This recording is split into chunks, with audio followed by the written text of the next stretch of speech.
I'm here in Burlington, Vermont, where the Sanders Institute has convened hundreds of international civic leaders, artistic leaders, political leaders to address the problems of our age, like the economic crisis, social crises, and, importantly, the climate crisis.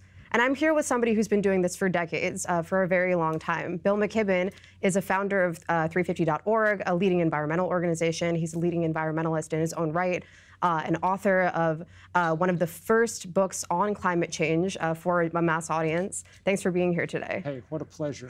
So we're coming off of a panel where you moderated some leading minds on the climate crisis to talk about not only the problem itself, but what can be done about it, how we can address economic justice and environmental justice and racial justice together. Could you talk about where this idea of the Green New Deal has come from? Well, it's an exciting moment, right? We're sort of at the beginning of a new idea. Not that new. People have been talking in one way or another about a big, some kind of big infrastructure program that would deal with both our economic woes and our climate crisis. But it feels a little more real now. Clearly, there's something in the air. Part of that something in the air is smoke from the wildfires, and that helped galvanize people's attention. Part of it's this chain of reports that have come out from the Intergovernmental Panel on Climate Change and even Trump's federal government saying that climate change is a horrible, pressing problem. So we may be at a moment of some action, Donna. It's true, but we're up against so much. While so much movement is happening with Alexandria Ocasio-Cortez and Representative Tlaib from across the House, there are so many others who are opposing this. You mentioned the Trump administration's latest report, but they issued it on Black Friday, a day that nobody's really watching what's happening in the news. Talk about how we can, overcome some of these struggles. The only ways to win these fights are to build movements, because the fossil fuel industry has all the money. That's their weapon. There's no secret to it. They use it to bludgeon entire political parties into submission. But sometimes organized people can beat organized money if they get together in numbers large enough. And that's what's been happening increasingly over the last few years. There's now enough human beings really scared and really determined to do something that I think the politicians won't be able to hide this forever. One, I think, reason that so many more people have opened up to the idea of fighting the climate crisis is because of the sheer number of people who we've seen affected by it. And we've seen especially new trends in migration and the need for migration because of the climate crisis. But despite this, Trump and his administration have been working on a NAFTA 2.0 of sorts, which includes, again, huge subsidies to not only big pharmaceutical companies, but also fossil fuel industries.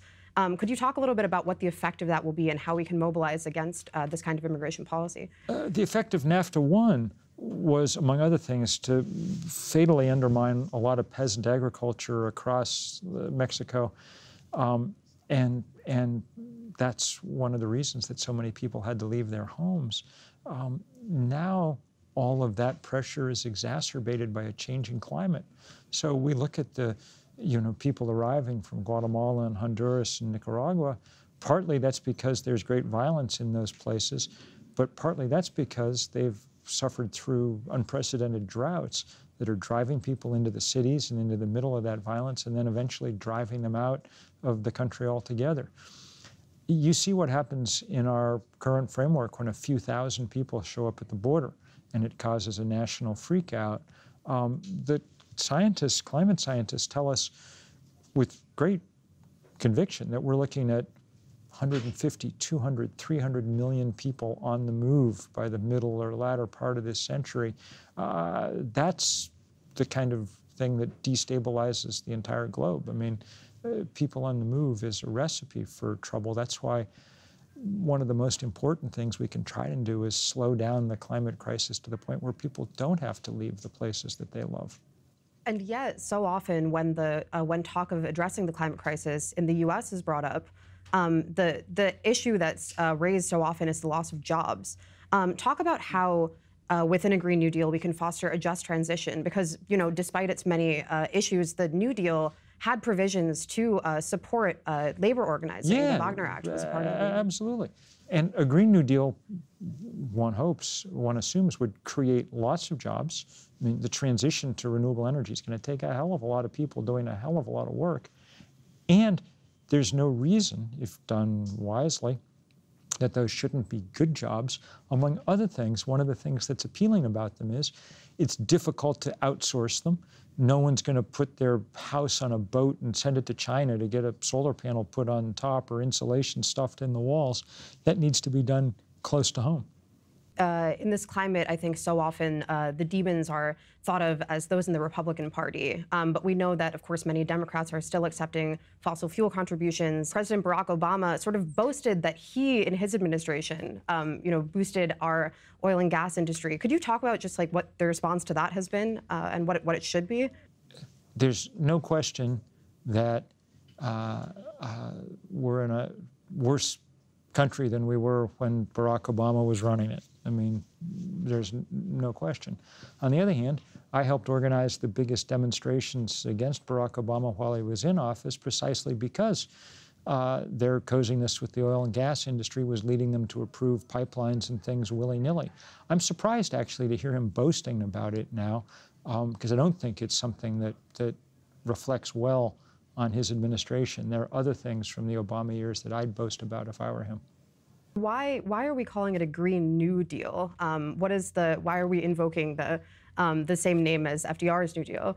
Well, because that was one of the last times that we looked systemically at our economy, not taking little piecemeal things here and there, but really making some big, powerful moves. One of the things that's important to remember about the New Deal, and that I hope the Green New Dealers will remember, is that it also involved a lot of experimentation. Some of the things they tried early on didn't work, so they quickly abandoned them and went to other things. And that's good. And pragmatism is important here. Any discussion around climate change is held honest by the physics of this dilemma. And just lastly, could you talk about the stakes if we don't usher in this kind of Green New Deal? If we don't do something here and around the world quickly, then we're headed, if not to hell, then to a place with a very similar temperature. Great. Thank you so much. Bill McKibben, thanks for being with us today. Thank you.